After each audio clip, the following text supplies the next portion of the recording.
Bien, bonjour à tous, bonjour à toutes. Merci de regarder cette vidéo. Nous sommes aujourd'hui le 26 février 2025. Il est actuellement 15h23 à Paris, 15h23 à Libreville, 15h23 à Yaoundé, au Cameroun. C'est la même heure si vous êtes du côté de la Guinée équatoriale. Alors, je fais cette vidéo aujourd'hui sur la thématique de la lecture de PID. Comment lire les PID? C'est une question qui a été posée par un de vos collègues sur la plateforme YouTube à la suite des vidéos sur l'électricité industrielle et des vidéos sur la production pétrolière. Et je trouve que c'est une très bonne question. Alors, si vous êtes prêt à écouter, à regarder cette vidéo, si vous avez des questions à poser, n'hésitez pas à les préparer, n'hésitez pas à les poser en commentaire. Et si vous regardez la vidéo en replay, pareil, n'hésitez pas à poser vos questions, à les laisser en commentaire, à liker, à partager et à vous abonner à la chaîne MEI Academy. Nous sommes déjà à plus de 2400, quasiment 2500 personnes abonnés sur la chaîne. Tout ça, c'est grâce à vous. Merci et on se retrouve juste après le générique pour le début de la vidéo.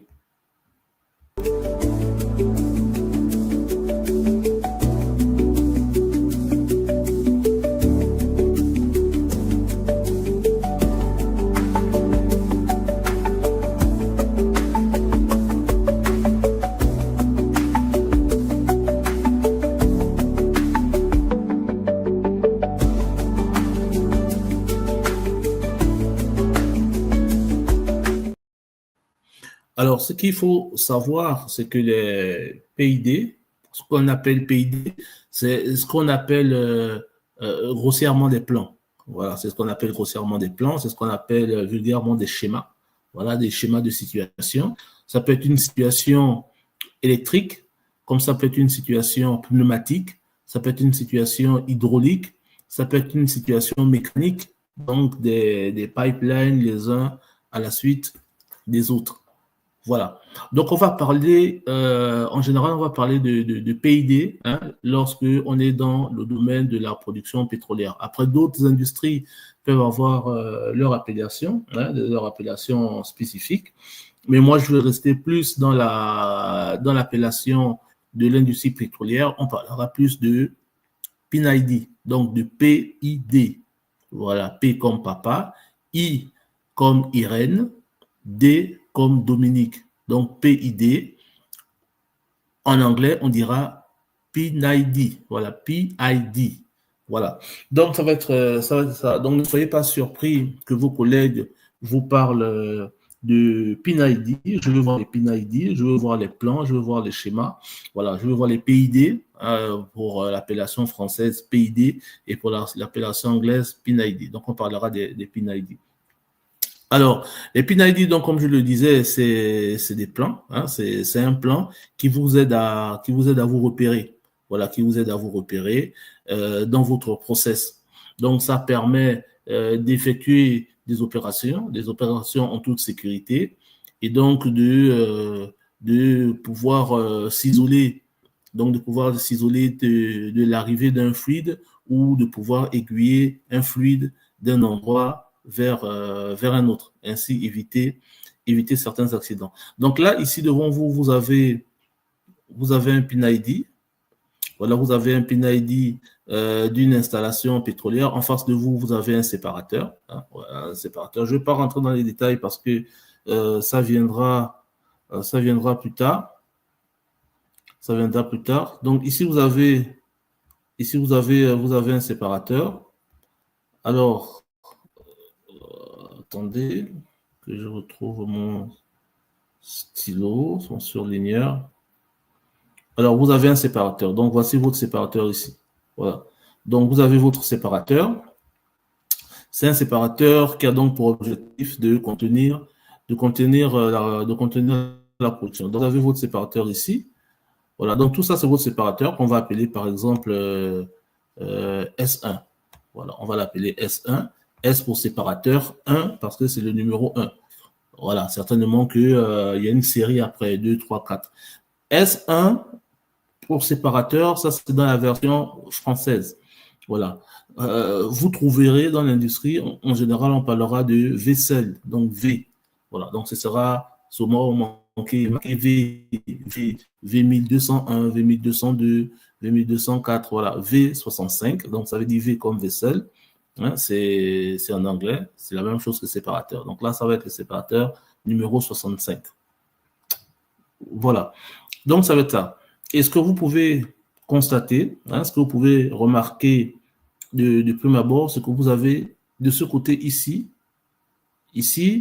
c'est marqué From Natural Gas, source A1, DWG 38422. Voilà, ici, donc, ça vous dit que cette ligne que vous voyez ici, elle vient du gaz naturel, source A1. Donc, vous prenez un schéma comme ça, vous prenez en haut, côté gauche, donc A1, ok. Et DWG, ça veut dire drawing, donc ça veut dire le dessin 38422. Voilà, donc le drawing, donc le dessin, la page 38422. Voilà. Donc, si vous allez sur cette page-là, 38422, et vous prenez l'intersection de A et 1, ok, en ligne et en colonne, vous allez tomber sur cette ligne ici. Voilà, son origine. Ok, c'est A1, drawing 38422. Voilà. Et donc, cette ligne arrive, ok, et elle vient comme ça. Ici, vous avez une réduction 12 pouces, 6 pouces. Voilà. Donc, qu'est-ce qu'on va retrouver en général sur un drawing? Sur un drawing, donc sur un schéma, sur un PIN-ID, vous allez retrouver ce genre de figure ou d'objet. Vous allez retrouver ce genre de figure ou d'objet. Vous allez retrouver ce genre de figure ou d'objet. Vous allez retrouver, vous pouvez retrouver ça. Vous pouvez retrouver ça. Vous pouvez retrouver, voilà, tout ce que vous avez ici, hein, vous pouvez les retrouver sur les PIN-ID. C'est pas les seuls, il y en a plein, mais j'ai juste pris ça pour vous montrer un exemple. Alors, la première chose, il existe deux façons de comprendre. Il existe deux moyens pour comprendre un PIN-ID. Donc, il y en a deux. La première chose, c'est de comprendre les symboles. Hein, il faut comprendre les symboles. Voilà, il faut comprendre les symboles. Okay. Donc, les symboles, ça va être tout ce qui est ça va être tout ce qui est là, tout ce qui est là, tout ce qui est ça, c'est quoi? Ça, qu'est-ce que ça veut dire? Ça va être ça, à comprendre. Ça va être TG, qu'est-ce que ça veut dire? XA, qu'est-ce que ça veut dire? XC, qu'est-ce que ça veut dire? XY, qu'est-ce que ça veut dire? Ça, ici, cette représentation, qu'est-ce qu'elle veut dire? Les pointillés ici, hachurés, qu'est-ce que ça veut dire? Ça, ici, ces deux traits parallèles, qu'est-ce qu'il veut dire? Le P8, qu'est-ce que ça veut dire? Ça, qu'est-ce que ça veut dire? Ça ici, qu'est-ce que ça veut dire? Voilà. Donc, il faudra apprendre tout ça. PSV, qu'est-ce que ça veut dire? Et ça ici, qu'est-ce que ça veut dire? Donc, il faudra connaître les symboles. Il faudra les connaître par cœur. Voilà, il faudra les connaître par cœur. Donc, lorsqu'on embarque dans la production pétrolière, la première chose à faire, ok, dans la route vers l'apprentissage, c'est d'apprendre les symboles, parce que c'est des codes de lecture qui permettront de réaliser les opérations de production pétrolière en toute sécurité. Donc, il faudra connaître ces clés de lecture-là. Donc, il faudra connaître les symboles. Okay? Et une fois qu'on connaît les symboles, il faudra maintenant apprendre les équipements. Voilà, il faudra apprendre la représentation symbolique des équipements. Voilà. Donc là, ici, vous avez un vaisseau ici. Hein, vous avez un vaisseau ici qui est horizontal. Donc, il faudra savoir qu'à chaque fois que vous voyez un vaisseau comme ça, horizontal, à chaque fois que vous voyez un équipement comme ça, c'est un vaisseau. Là, vous l'avez en horizontal, mais vous pouvez l'avoir aussi en vertical, donc long comme ça. Là, ce ne sera pas un vaisseau, mais ce sera un scrubber. Voilà, ce sera un scrubber, donc ça commencera par S en anglais. Voilà, donc, vous pouvez avoir ça. Vous pouvez avoir des dumpers, vous pouvez avoir, voilà. Donc, il faudra connaître les symboles et les équipements. Voilà, ça c'est très, très important. Et une fois que vous avez donc ces différentes clés de lecture, vous avez dominé ces clés de lecture, à partir de là, vous pouvez facilement vous en sortir dans l'exploitation de schémas, dans l'exploitation de PID. Par exemple, ici, je vais vous prendre, et on va terminer. Alors, je vais vous prendre, déjà, il faudra qu'on respecte aussi le code couleur. Hein. Bon, comment on va parler du gaz? Parce que le gaz, ça va être le bleu. Enfin, le gaz, ça va être le jaune, autant pour moi. Le gaz sera toujours représentant jaune. Voilà, donc ici, si ça c'est du gaz, par exemple, hein, donc on va avoir notre gaz qui viendra comme ça, ok, qui viendra, et vous voyez, vous avez une flèche, donc vous suivez, il viendra ici, voilà.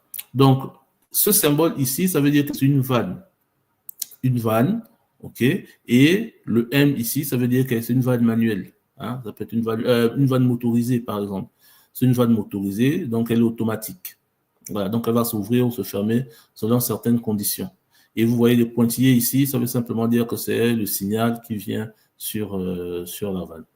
Voilà, donc elle arrive ici, donc le gaz arrive ici, et vous voyez que ici, vous avez une ligne qui sort, puisque vous avez la flèche, vous allez avoir le gaz qui sortira comme ça. Ici, vous avez une vanne, c'est la même chose, là elle est toute noire, elle est motorisée. Ici, elle est toute blanche et vous avez un trait ici. Ici, ça veut simplement dire que c'est une vanne manuelle. Voilà, donc il faut qu'un opérateur vienne à cet endroit et manœuvrer cette vanne, l'ouvrir ou la fermer. En général, cette vanne, elle sera lock open, donc ce sera une vanne qui sera cadenassée ouverte. Voilà, il faut qu'elle soit toujours ouverte. En fonctionnement normal, elle devrait être ouverte. Voilà, donc le gaz sortira par là, avec le gaz qui vient de drawing 38422 A2. Ok, les deux vont se retrouver là et les deux vont continuer ici. Ok, les deux vont continuer ici. Voilà, donc on voit la flèche continue, donc les deux vont continuer, les deux peuvent continuer là pour aller vers le gas cooling, donc l'échangeur où on refroidit le gaz. Voilà, donc ça peut passer par là. Ici, on a une vanne qui est motorisée. Voilà. Ici, on voit la flèche, elle descend. Donc, votre gaz, il va descendre comme ceci. Il va arriver à une vanne manuelle. Il va descendre. Ici, les deux traits, ça veut simplement dire que c'est une bride. OK, 12 pouces, on verra ce que ça veut dire. Il va rentrer dans une turbine ou un compresseur. Voilà. Et il va ressortir. Okay, passe toujours par une bride. Il va ressortir. OK, passe par une vanne manuelle ici. Il va ressortir et il va venir, OK, rejoindre la direction du gaz, la direction de l'échangeur. Voilà. Donc, c'est comme ça que vous devez lire ça et comprendre que, en fait, ici, donc cette vanne ici, ça va être une vanne en général, je pense qu'elle va être fermée. Voilà. Elle va être fermée pour que tout le gaz prenne la direction du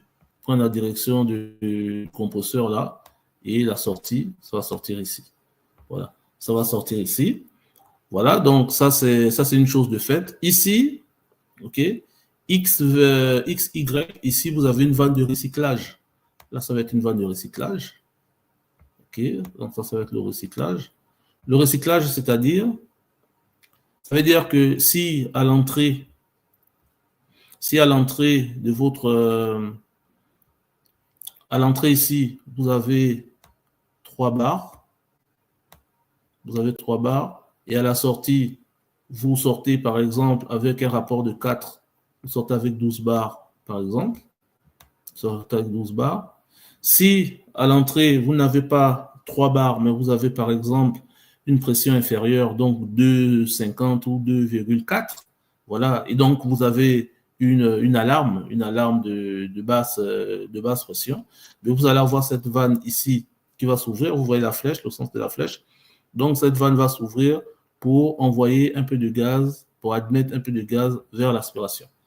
Voilà. Donc, elle va s'ouvrir légèrement pour admettre un peu de gaz vers l'aspiration, de telle sorte que vous allez retrouver vos 3 barres. Ok, vous allez retrouver vos 3 barres et ensuite, hop, vous allez pouvoir fonctionner tranquillement. Voilà, donc on appelle ça une vanne de recyclage ou une vanne d'appoint. Voilà, une vanne de recyclage ou une vanne d'appoint, elle est pneumatique. Voilà. Et ici, cette vanne, donc ici, j'avais dit qu'elle est motorisée, elle est fermée. Donc ici, on va avoir nos 12 barres. OK. Ici, on va avoir nos 3 barres environ. Voilà. Donc ça va être comme ça. Donc il se peut que ce compresseur, parce qu'ici vous avez un moteur, hein, il est donc motorisé. Ce compresseur, c'est une machine, il peut être à l'arrêt. Il peut donc être à l'arrêt, il peut être défaillant, il peut tomber en panne. Donc ce qui va se passer, c'est que lorsque lui, il sera off, lorsque lui sera HS, donc il sera en panne, donc il sera off. OK. Donc lui sera off, ben, on ne pourra plus avoir 12 barres à la sortie. OK?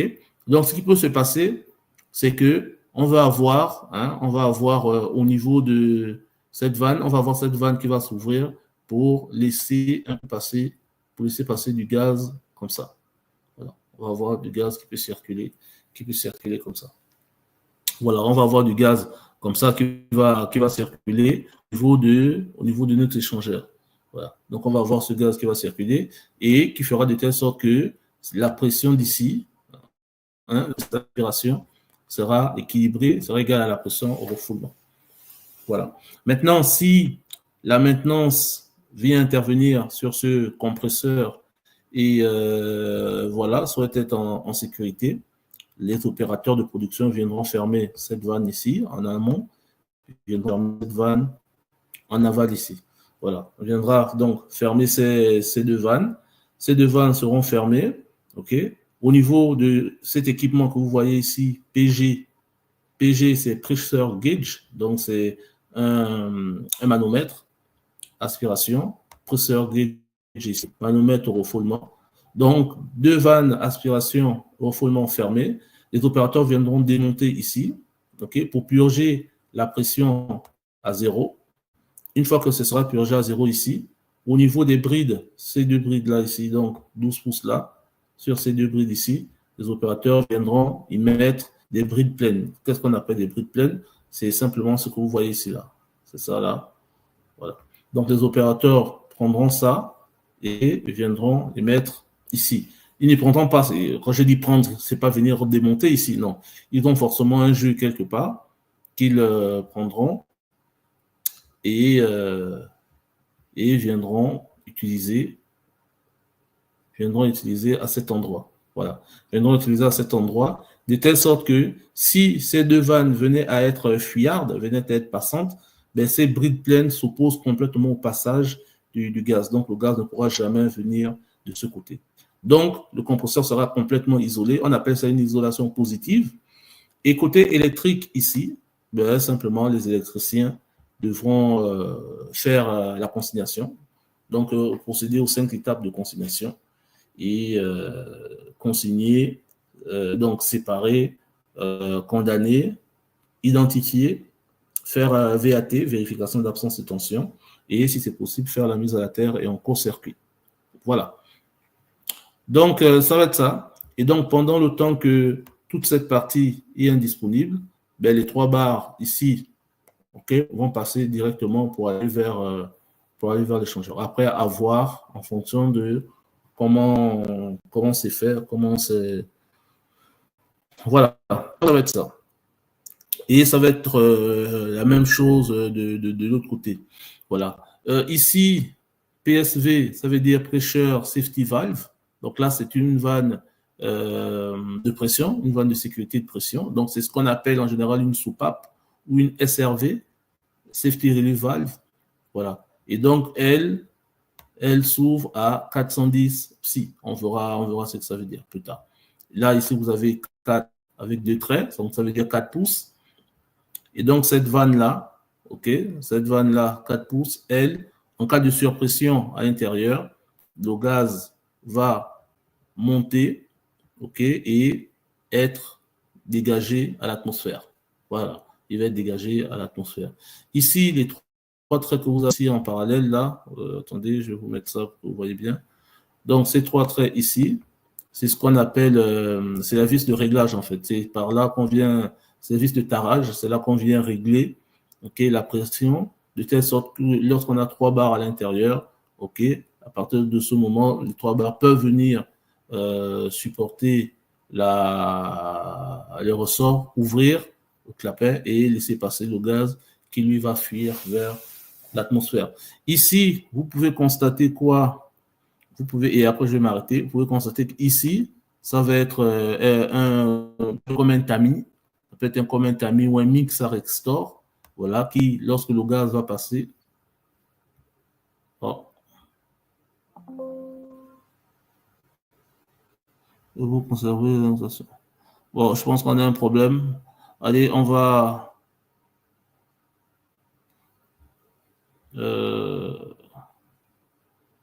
on a été déconnecté.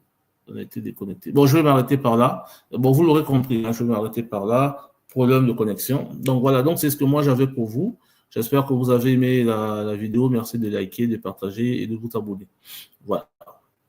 Si vous avez d'autres questions, d'informations, n'hésitez pas à revenir vers moi. Merci, salut, à la prochaine.